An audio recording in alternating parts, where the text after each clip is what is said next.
Hey folks, Dan Furrier here, the Mortgage Update. Today is August 5th, 2020. So let's get to it. What happened today? Well, the pigs got fat and the hogs got slaughtered. So I locked in almost everybody I have in my pipeline. So if you're a current customer, relax because I got you the rate that I promised you or lower. So let's get on to see what happened today. Here's the MBS chart today. And I told you guys yesterday, and I'm pleading to you, this is where I come in handy for you. We hit the resilience level right here, and we kicked back in. We kicked off of it. And now we had a drop. This is a pretty big drop, 19. And it puts us back to where we were not too long ago, but I'm seeing resistance right here.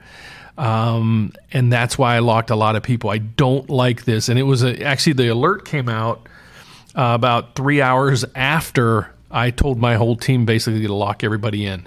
And the good news is the rates that we quoted you, I can proudly say you got those rates or lower in almost every case.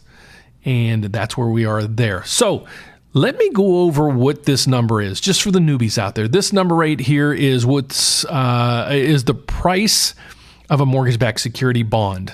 It basically is telling us, is that price of that bond, did it go up or did it go down?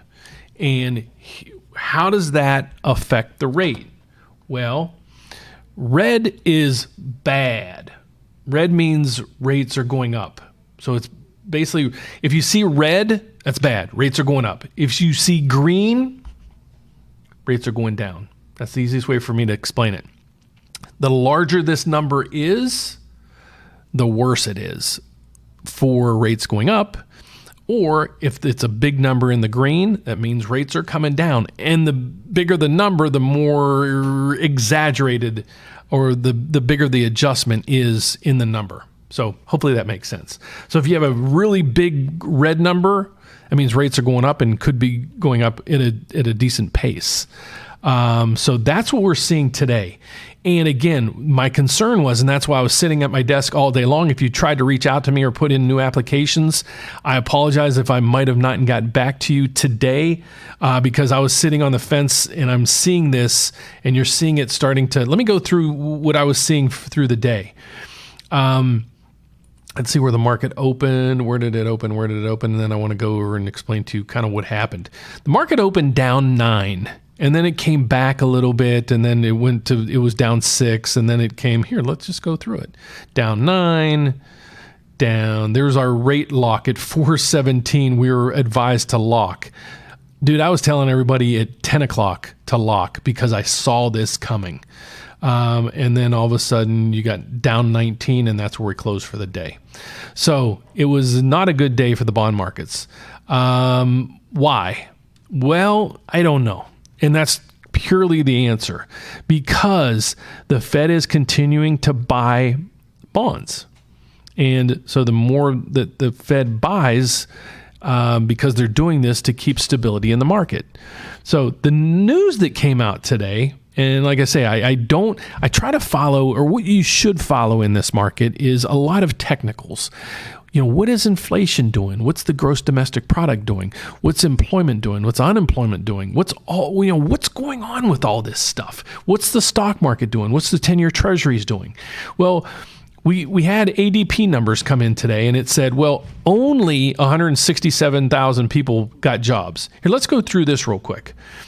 The jobs, 167,000 people got jobs. They were predicting 1.5 million. That's a crazy miss. Here's even crazier. Numbers were revised from June, they said 2.4 million people got jobs. It was revised to 4.3. That halted a crash in the stock market because if this number wouldn't have been adjusted and we missed the employment numbers by 1.4 million. So let me put it in layman's terms. We thought about 1.5 million people were going to go back to work. 167,000 people. That's all that went back to work in July. But in June, the report said that 2.4 million people went back to work or got new jobs.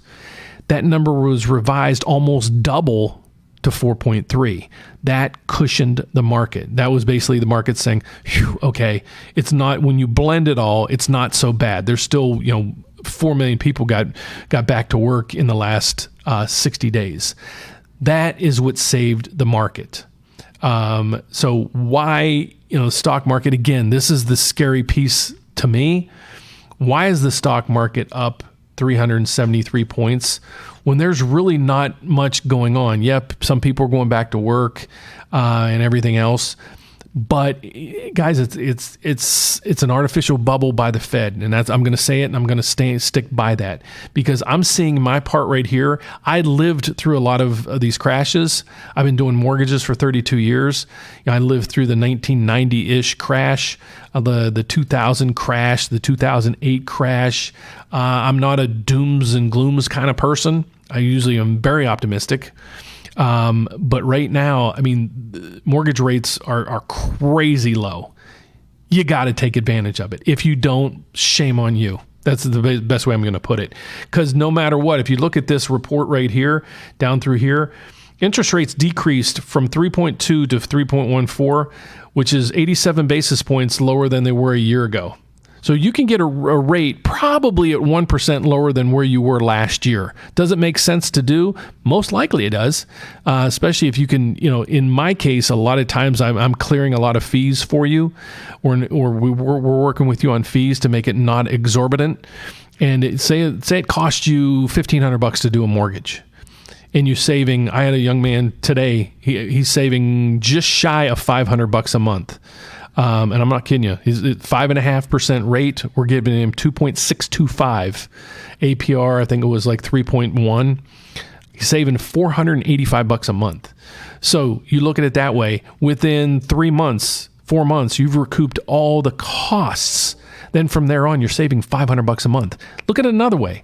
Don't save the $500 a month, which I would highly suggest you do, is send an extra $250 a month on your mortgage and blow the other $250 because you'd be doing that anyways if you didn't refinance. And you probably pay off your house, depending on the loan amount, say 5-6 years sooner, or that much more money is going to principal each month. So, when you sell the house 5, 6, 7 years down the road, you deducted, $250 a month. That's $3,000 a month or a year that's coming off your principal balance. So 5 years later, you're talking $15,000 less that you owe on that home. So that's a great way to look at it. The economic calendar today is, we just went over the numbers. This number was ungodly terrible, but thank God for the revision. Trade balances were pretty much in line, as well as the manufacturing indexes were in line. Tomorrow we're going to have initial jobless claims, continued jobless claims, which, because this is the ADP, tomorrow is the government's. ADP they're either spot on or they're way off. So that's one of the reasons why I don't think the markets really took a hit today. Let's go to the main news. Rally meeting resistance. We're just consolidating.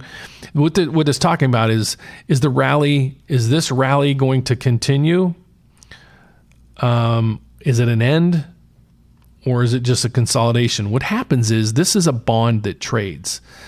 As this is going up, the price of these bonds are going up. So it's like your stock keeps going up. So if you bought it here and you're up to here and you're a bond trader, you might say, I'm going to sell part of my position and take profits. So that's probably one of the things that took place today, because we're hitting this resistance level right here. These are called Fibonacci levels, and there's reasons for those. And these are day moving averages. Over here is a 25-day moving average, 50-day, 100-day, and 200-day. So realistically, in a normal market, we should be trending right around here, right there, and we're all the way up here. You might not think it's a big variance, but this variance is 3, this is 3.5. This isn't exact correlation, but a 0.5% increase in rates could be just a day or two away. So that's why I pulled the trigger. I err on the side of caution. I saw this rally going. When we hit this resistance level, we hit it, stopped, hit it, stopped, hit it, stopped. Usually when you hit it and stop a few times, there's a tendency for it to drop and stay down lower. So I cashed in my chips right there for all of my everybody out there that watches me and is giving me the opportunity to help them. So that's my mortgage update of the day.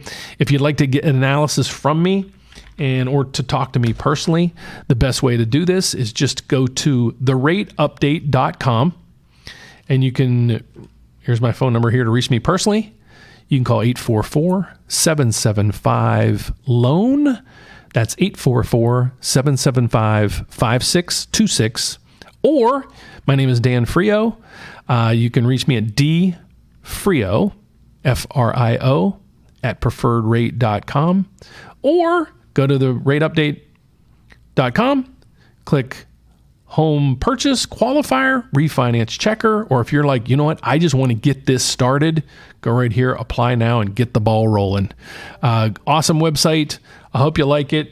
I hope you like my videos that I'm doing every day. I'm doing this to help you guys because there's so much bad information out there. Today we got in 1, 2, 3, 4, 5, 6, 7, 8, 9, 10, 11. I got in 12 brand new applications. Probably half of those people had other quotes that we clobbered. And if you want to see how my rates compare to everybody else, look at my Tuesday rate comparison videos that I post every Tuesday. And hopefully you'll be pleasantly surprised. So God bless. Thanks for watching. Don't forget to subscribe down below. If you would, click the bell. Every time I do post a video, you're going to be alerted.